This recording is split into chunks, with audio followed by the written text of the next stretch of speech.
Performance USA.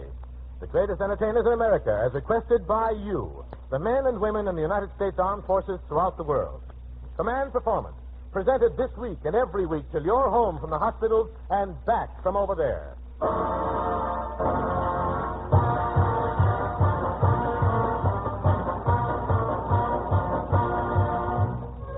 Hi, guys and gals. This is Howard Petrie, pasting up the posters for another three-ring circus known as Command Performance.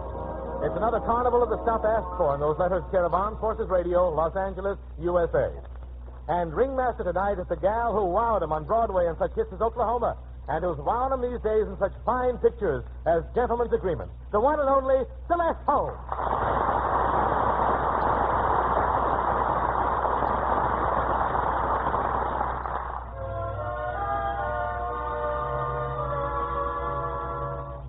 You don't know that I felt good when we up and parted. You don't know I knocked on wood, sadly broken-hearted. Worrying time, I sleep all night, appetite and health restored. You don't know how much I'm bored. Sleepless nights, the daily fight, the quick toboggan when you reach the height. I miss the kisses and I miss the bite. I wish I were in love again. The broken days, the endless wait, the lovely loving and the hateful hate, the conversation with the flying plate. I wish I were in love again. No more pain, no more strain. Now I'm sane, but I would rather be the pulled out fur, a pat and turn, the fine mismating of a him and her.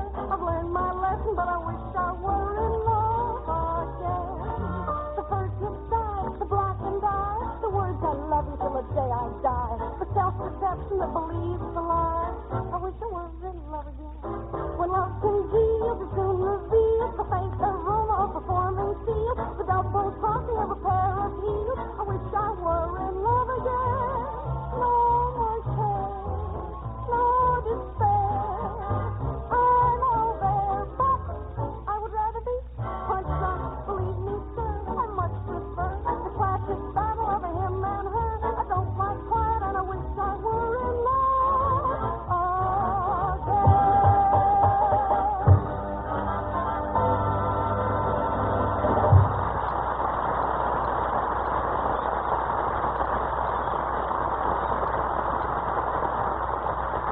Oh, that was swell, Celeste. The gang will certainly want more of that. Well, that was popular music. Perhaps now we should have a touch of the classics. Oh, wonderful, Celeste. Oh, I'll play my big bass drum. No, Howard. Gang. I want to play my big bass drum. I just gotta pound my drum. Come on. No, Howard. If you don't let me play my drum, I'll just kill myself. I really will. I'll kill myself. Howard. Why are you so anxious to play your old drum? No, I don't know. I get such a big bang out of it. Oh, brother. Celeste.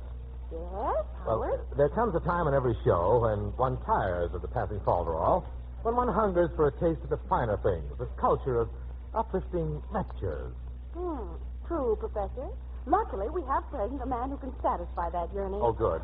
It's that lovable, generous guy who told his girl that she got into his hair, so she clipped him. It's Garry, Command Performance, move. Oh, great, great.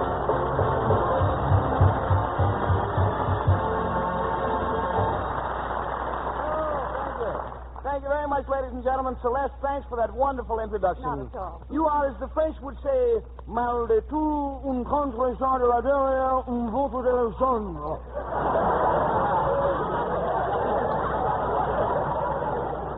Garry, Eh? is that good?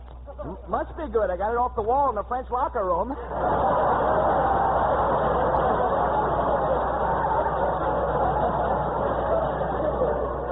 But enough of that. Enough. My little Stradivarius, and I call you Stradivarius because I would love to fiddle around.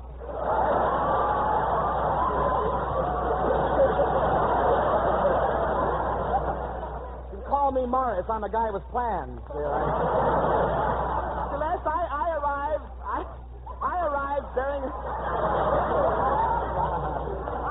during a brand new lecture.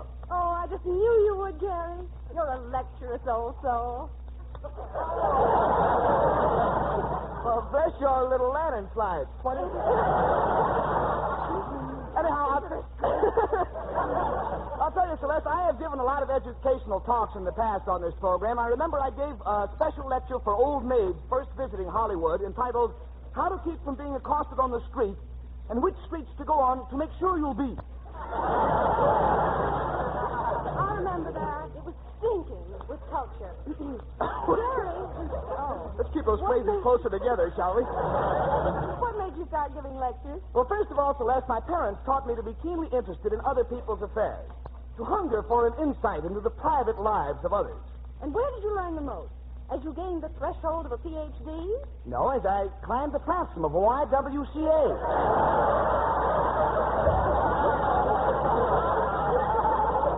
Oh, Mother, bring me my sleeve garters. I'm snapping them tonight.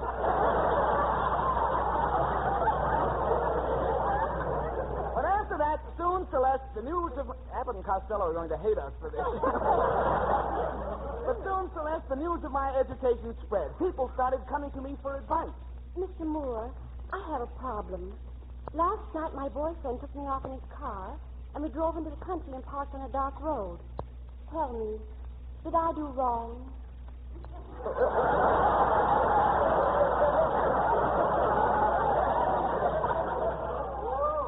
Probably.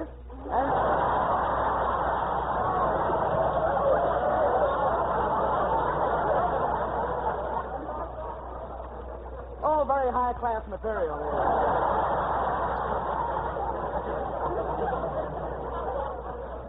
We come to a clean line. Somebody yell bingo, will you? And today, ladies and gentlemen, that girl that we just talked to is the kind of woman you take home to your father. And then your mother throws all three of you out. All right. So you started by just settling problems. Yeah, I thought it was fun telling people what to do. You take today Uncle Smedley had that big fight with my Aunt Lolly Lesnore's mortal. Don't laugh at your relatives. Though we had a terrible fight, my Uncle Smedley, my Aunt Lolly did. You see, he wanted to buy curtains for the house, and she insisted on a new rug. Well, I got sick of hearing him insisting on curtains, and I tossed him out into the street, where he was hit by a large beer truck, thereby winning the argument. Garry, he won? Yeah. It was curtains for Uncle Smedley.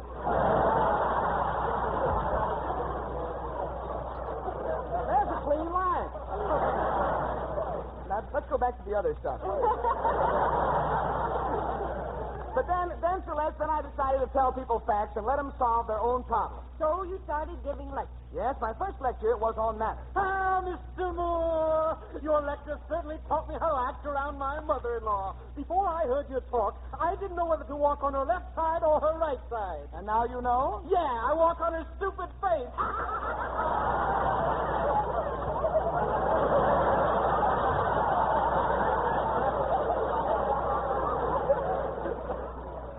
And thank you, Andrew Christian. Say, Garry, you have given 1,000 superlative, scrumptious lectures. True, Howard, but tonight I am giving one that tops them all, entitled How to Be a Radio Comedian, or Who Was That Flute Player I Seen You With Last Night? That was no flute player, that was my fight.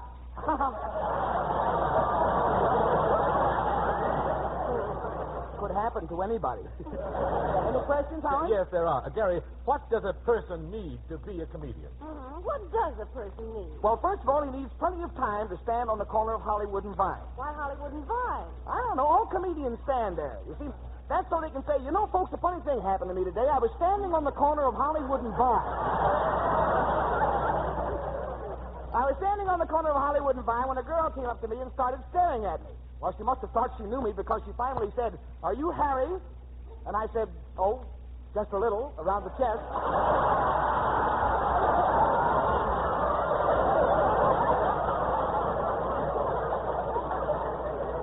Oh, you just gotta stand. You just gotta stand on the corner. I see. And something funny always happens there. To everyone but me. 3 days last week, I stood on the corner of Hollywood and Vine, and nothing happened until a blonde walked by. And then what happened? My case comes up in the morning. But even more important, Celestia, every comedian has got to have... you don't mind if I call you Celestia, Oh, do you? not at all, not at all. It's in the script. I understood one. You may call me Garrison.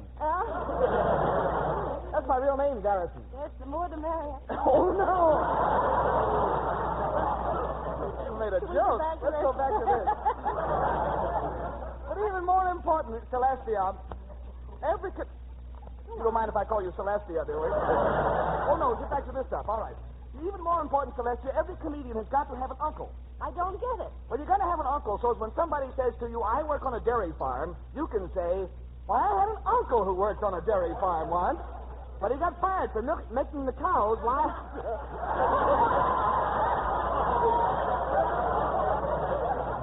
Don't tell me anything about milking cows. I'm an old cow milker from way back. That's where you milk cows from, way back. Oh, no!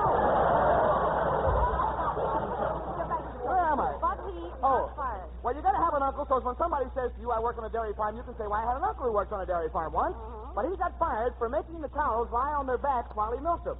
Why did he milk the cows upside down? He was from Oklahoma, and he was mighty homesick to see a gusher.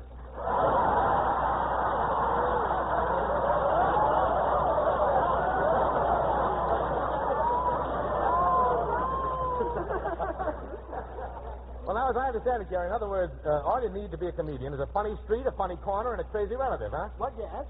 That and a telephone. I don't understand. Well, anytime you're on the air and you're stuck for a joke, the telephone rings, and you first thing... Oh, excuse me. There's my telephone now. Hello? Oh, hello, Charlie. Huh? You say tomorrow's your girl's birthday and you don't know what to get her for a present? Well, I'll tell you, Charlie, some girls like pink ones and some girls like white ones, and then there's the type of girl who prefers black ones. But I'd play safe. Get her a box of assorted jelly beans.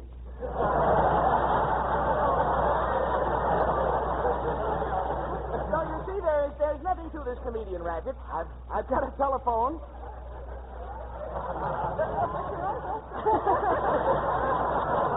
Sounds like it.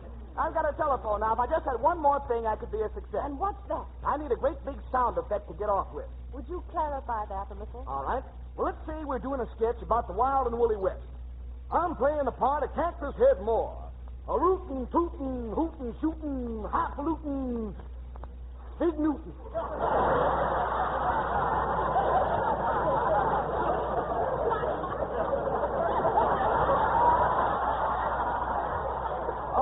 I walked into a cowtown saloon, and the piano is a player. And I say, hey, piano player, cut out that darn melody making.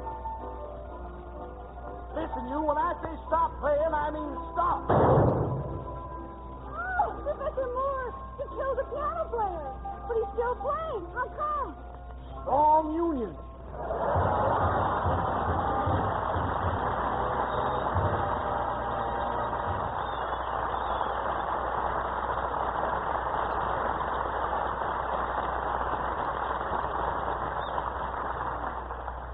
Edifying, Garrison. You're peachy.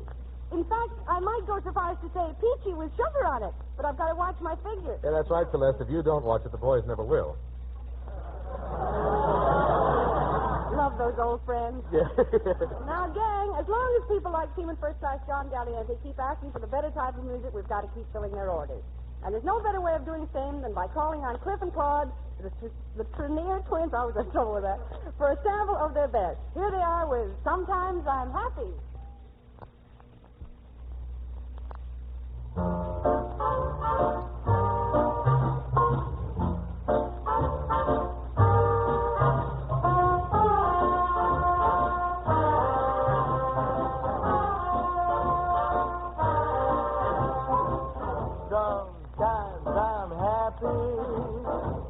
Sometimes I'm blue.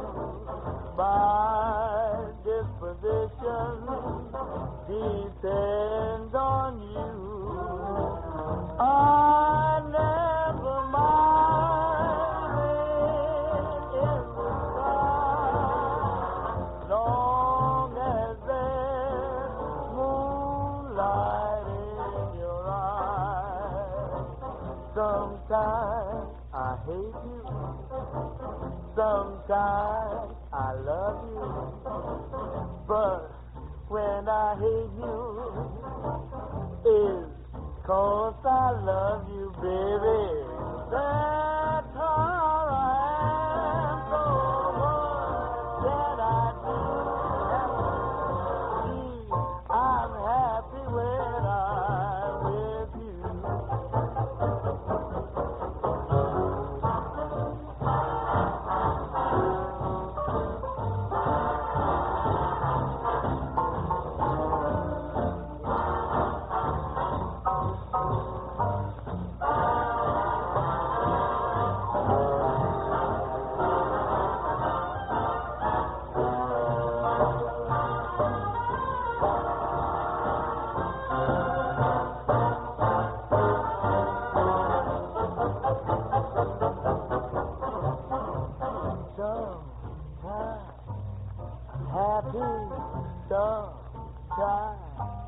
I'm blue, my disposition depends on you.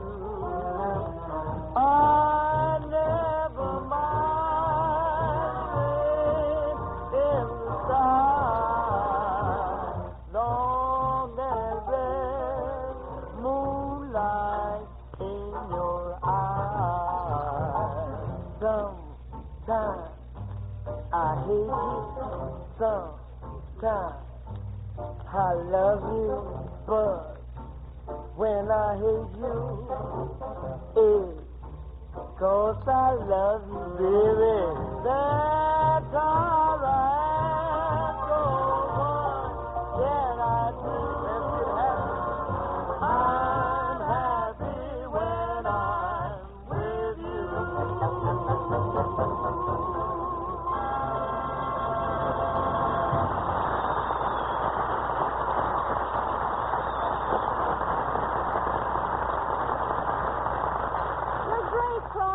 Please come calling again. Say, Celeste, are there any more classical selections on the show tonight? Well, command visits listeners only the best. We're featuring tonight an opera written by the famous composer Garry Moore. Oh, that's just Jim Dandy. Can my father play the piccolo part? He practiced his fingering for 18 years, developed a very delicate touch. Well, come to think of it, he's not in town. He got a job with the Bureau of Precision Standards. Really? Doing what? Sealing the holes in Swiss cheese. Nevertheless, Mr. Petrie, the opera shall go on. I sing the part of the hero, and for the villain, we brought in the neighborhood good humor man. Good humor man? But, Garry, this is the bad-tempered guy who does those nasty parts on the Jack Benny show. Yeah, they say he's so awful he tears the wings off of flies. Go on. Mister, do you really tear the wings off of flies? So what do you think I'm doing with these pliers in my hands? Tightening the nuts on my Tutti Frutti?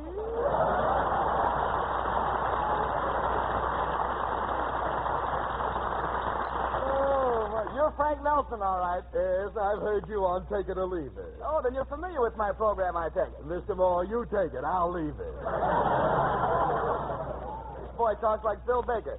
All right, Frank, I'll tell you what. You play the part of the villain. Oh, no. You haven't made me a villain again. Frank Nelson, who helps little ducks up on high curbstones. Quiet, Frank. Celeste, you, of course, will be my daughter, Nell, and the special choral effects will be under the able direction of our announcer, Mr. Howard Petrie. Oh, don't I just get the best of everything?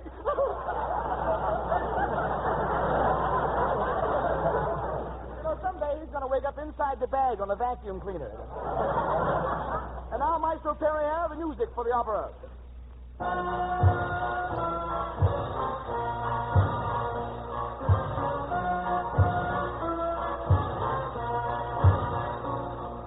The story of our opera tonight concerns a theme as old as time itself. High on a hilltop there stands a man, ancient, dense, and weary, his rheumy eyes searching the path from town, hoping to see the beloved form of someone he knew a long time ago. And from his aching heart there springs a song of recollection.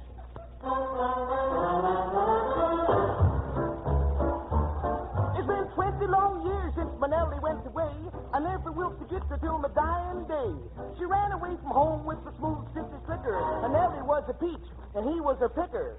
They left her for dinner without any food except the goose liver sandwich that she carried in her snood. It was cold that night. It was freezing by a hunky, cold enough to freeze the ears off a brass monkey. I wish the kid was home again like she was before. to him at my door. Hello there, Pa. Oh, well. Don't you know me anymore? It's your little Nell. Well, where's that the bacon guy who used to call you honey? Did he send you home when you asked him for some money? He's a slick-tongued devil and he lies with ease. He's got more women than a dog's got fleas. He left me on the night that I was most forlorn. The very same night little Bunky was born. Is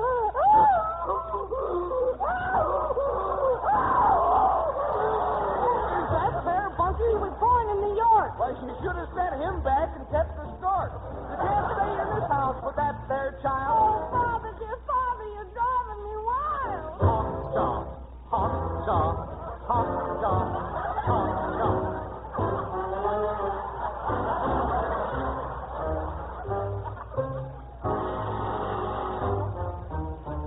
And here he comes, folks, the unscrupulous husband who deserted his wife and child. Let's all hiss.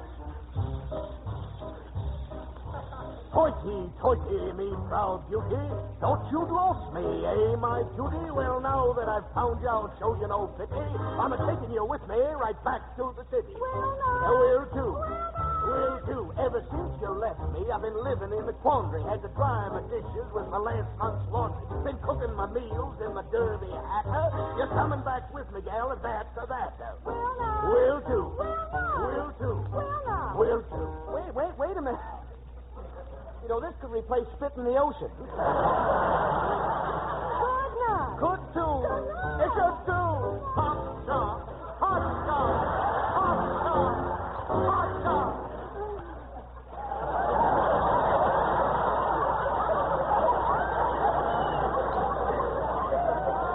Son, I'm glad I sent you to Harvard. Fagin, leave this house. We got no room for regal journal a bum. I'll thank you to return to where you was before. Take along your stomach so that I can close the door. Now listen, partner, hold your tongue. Your body's well built, but the timbers are sprung. You know that I can do you heaps and heaps of harm, 'cause I own the mortgage on the gosh darn farm. You can have the farm, but don't take Bunky. I'll take the farm and Bunky by hunky. Who said Bunky? Fagin, you're just a viper. Here I stand bleeding in my ragged old diaper. You travel to the city, you travel to the race. Let me stay home, 'cause I need a change. Hot dog.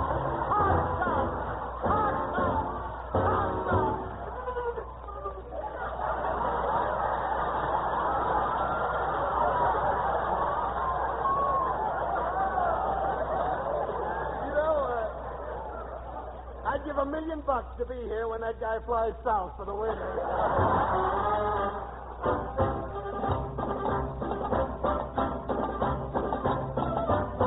Now, who's yet to come in down the road?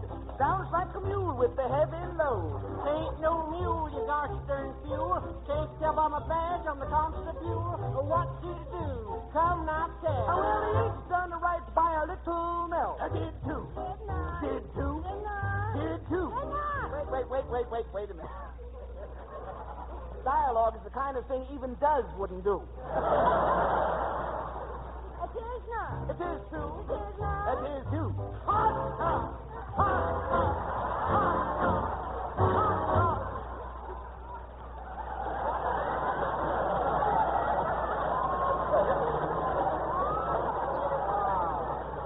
Then Mr. Petrie is available for picnics and weenie roasts. All we ask is that his brain be the first weenie you roast. Well, I'm the law. I'll settle this case. I'll wipe that smile off of Fagin's face. You stole her farm and you left his butter. The fine will be $1.25. Which goes to show the price of sin. Tomorrow night, we're going to play East Lynn. Shake that ass, Kansas, go.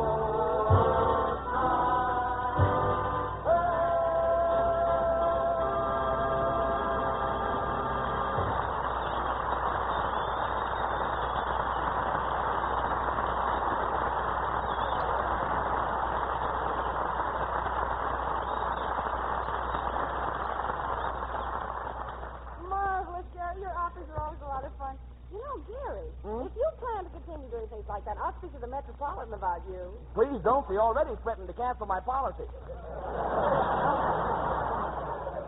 Celeste, there's always something wonderfully distinctive about your singing. Oh, there is not. Here's two. There's not. Here's two. Hot cha, and let's get on with the show.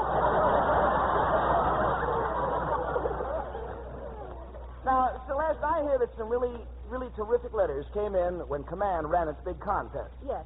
We asked the gang to tell us what the Constitution of the United States means to me. And one of the most outstanding letters came from Master Sergeant Donald E. Ogletree, who is with the Army Air Force in Okinawa. Frank Nelson, would you read us that letter? I'll try. Except the Holy Scriptures, our Constitution is the most important document in my life. It's a guarantee of the possibility of attaining certain phases of the ideal way of life advocated by the Bible and universally recognized as desirable by free men. It provides access to the paths to justice, knowledge, and freedom of personal action, short of infringement of the rights of others, which are inherent American goals, as opposed to the restrictions of individual action and thought present in countries less liberally governed. The flexibility included in the wise structure of the Constitution, and the fact that it is not a document bound to a period or by a set way of thinking, makes it invaluable to the American way of life. But for the Constitution and my good fortune in being born under its influence, I might today be unable to seek knowledge, unable to be a neighbor, unable to raise my voice against injustice, selfishness, and fraud, or even to offer suggestions or dare to think of improvement. And were it not for the stout souls who have so strongly defended it, I might today be subject to a dictatorship and tyranny, which would be all the more loathsome in contrast to the freedom and prosperity and personal peace I have enjoyed as fruits of the Constitution. The ideals of the Constitution rest largely in our hearts and hands. As long as we hold to the faith which inspired it, it shall survive.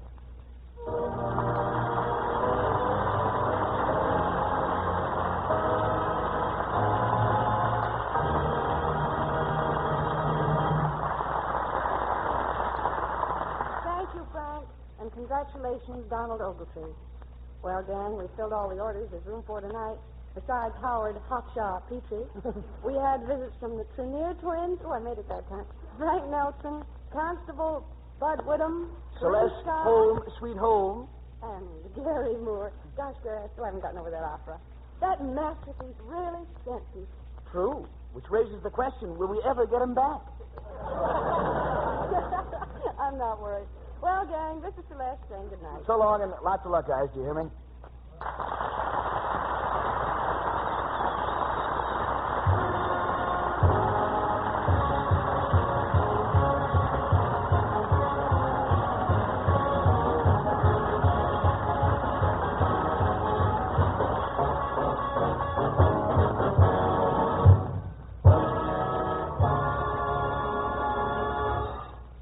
The program was arranged with the aid of the Hollywood Coordinating Committee.